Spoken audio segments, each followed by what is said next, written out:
जन्मज दुःखविनाशकलिङ्गं तत्प्रणमामि सदा शिवलिङ्गं देवमुनिं प्रवराचितलिङ्गं कामदहन करुणाकरलिङ्गं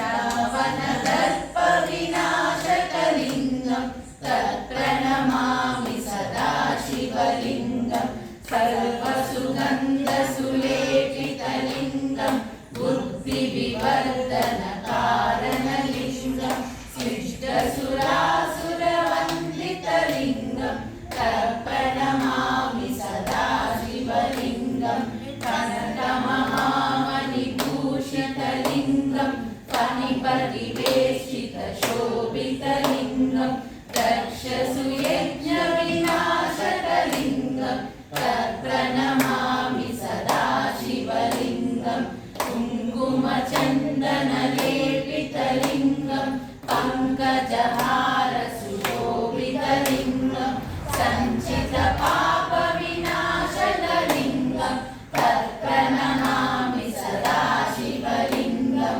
देवगणार्चकसेवितलिङ्गं कार्यभक्तिविदेवचलिङ्गं दिनकरकोटिप्रभाकरलिङ्गं तत्प्रणमामि सदा शिवलिङ्गम् अष्टदलोपनिवेशितलिङ्गं सर्वसमुद्भवकारणलिङ्गम् अष्टदरिद्रविनाशकलिङ्गं तत्प्रणमामि सदा शिवलिङ्गं सुरगुरुसुरवरपूजितलिङ्गं सुरवरपुष्पसदाचितलिङ्गं